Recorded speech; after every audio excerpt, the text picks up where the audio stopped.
where water tankers may have to send water.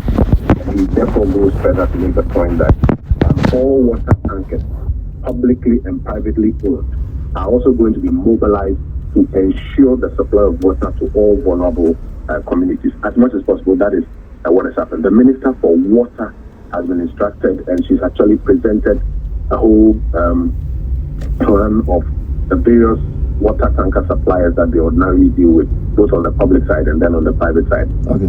And they've mapped out places where they know are vulnerable so that they can be supplied water at cost. So are we saying that everybody will get free water?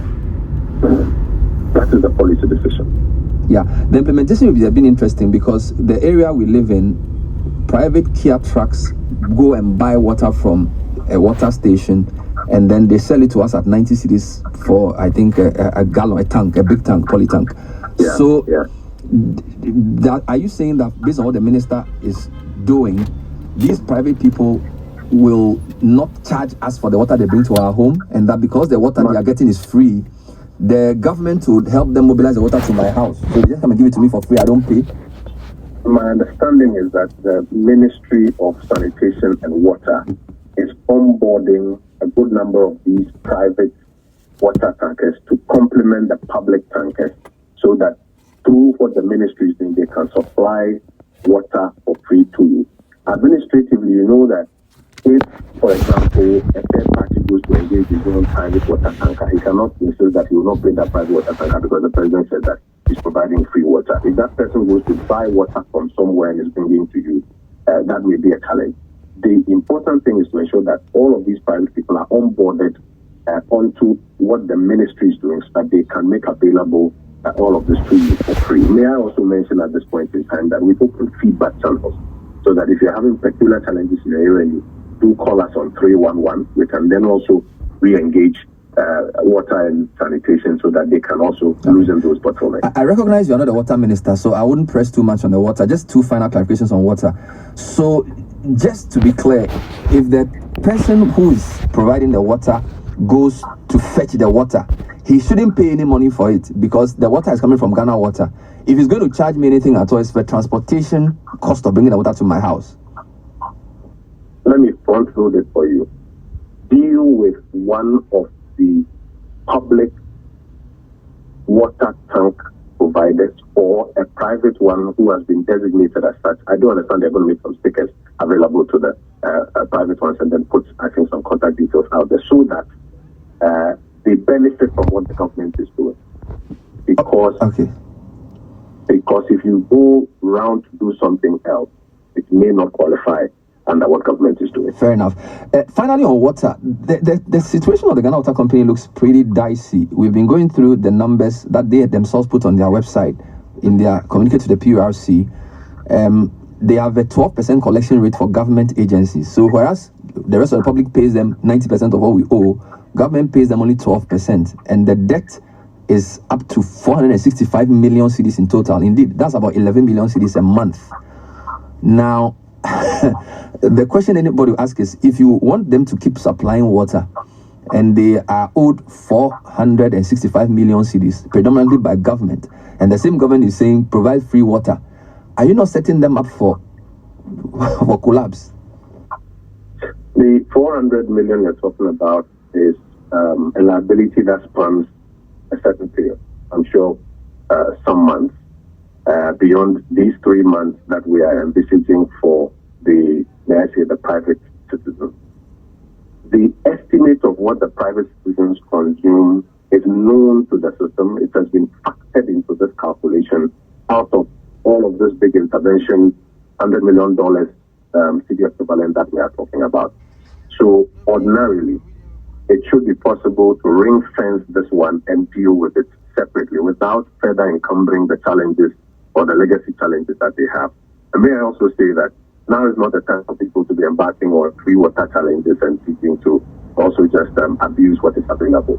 But within the basket of what has been budgeted for looking at the trends in these about 40 or so districts, these contiguous areas that have been outlined, and indeed across the country, because I think for the water, it's just across the country, the provision is able to take care of it and ring fence it out of any legacy problem.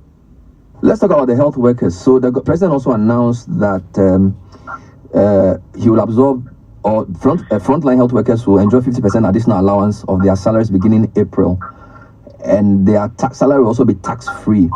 The question is, who is a frontline health worker, and does this include health workers working in private facilities? Yeah. So Bernard, just let me go back. Before he did that, he talked about the quantums of PPE and logistics that have been pumped into the system already. We do acknowledge that there's still a lot of feedback about its distribution, and we encourage people in the facilities to give us feedback about the distribution so that we can also quit the regional and district levels to ensure that the horizontal distribution is done equitably on the ground. Now, you're right, the president proceeded to talk about some benefits for two categories of health workers. Category A are general health workers. So you would notice, for example, that tax-free or the tax waiver goes to all health workers. And then there's a category B that goes to frontline health workers. It doesn't distinguish between public and private institutions. My understanding is that the data that comes back from the various, because every case is known, every case has a specific ID. And there are frontline health workers who have been associated with every case, from those who took samples, if the person needed to be put in an ambulance, if the person had to come to a pre-triaging stage at the hospital, ICU unit, or home management, the people who handle it. So there's data on all these frontline workers who are involved. They have another category of benefits as outlined by the president. And then those involved in contact tracing also have a third category, a certain daily allowance that they also benefit from, in addition to things like the transportation benefits, etc., some of which I even understand that private organizations like yours are also supporting with. So that is a category of support items that the president is put at the disposal of health workers. Now, how often is government meeting the health workers? I'm asking this because on Friday, there was a story that doctors at the Department of Accident and Emergency at Kolebu threatened to lay down their tools over what they call lack of COVID-19 preparedness by the hospital. And part of the statement we saw said that we write to express our general dissatisfaction with the preparedness or lack thereof of the department to combat the current COVID-19 pandemic.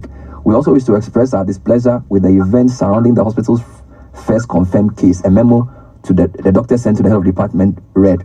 How do you reconcile such a position on Friday with what you are talking about this morning? So let me show you what is happening, and then let's reconcile that with people's expectations, maybe in their department.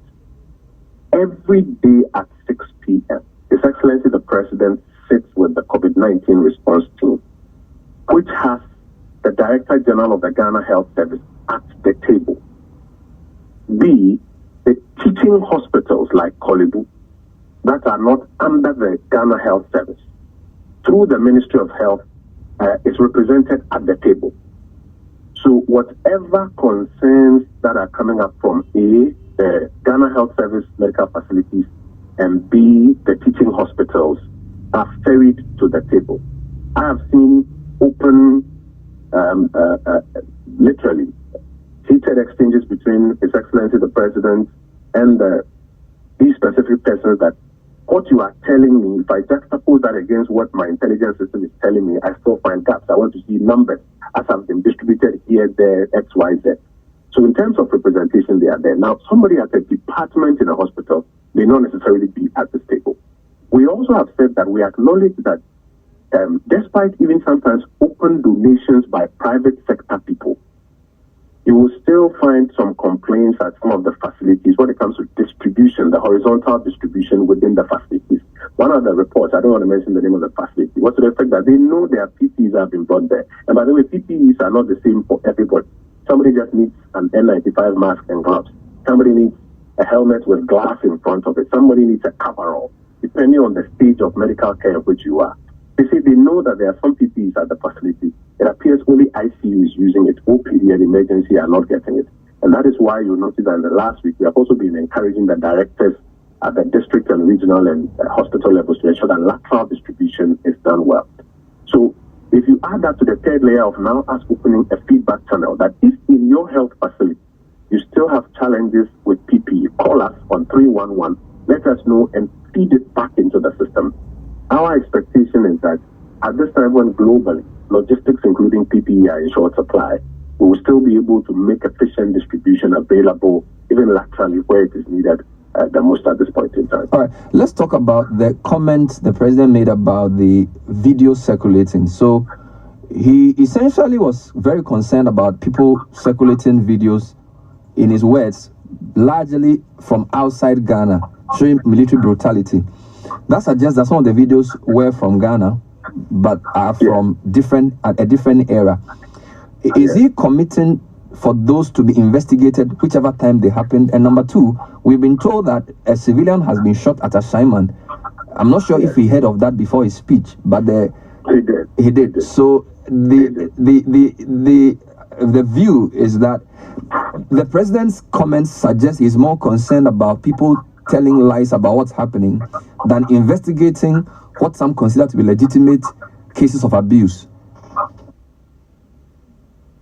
If you listen to the president carefully, and I'm sure many did, he spoke about the two sides of the divide. He spoke about the fact that there are a lot of videos that are circulating that have nothing to do with the operation that is currently being run. Some of them are from outside the Ghanaian jurisdiction. Some of them are from times that have lapsed, have nothing to do with what is currently even transpiring. But he also acknowledges that there have been incidents, genuine incidents, even in this operation. The persons who have been involved, he has been briefed, have been withdrawn from the operation and are being investigated. We have provided some more detail, I think, at some of our press briefings. Indeed, last night, the military itself provided more detail on the Ashaiman incident, which came to our attention, I think, earlier in the evening, somewhere around 5 o'clock.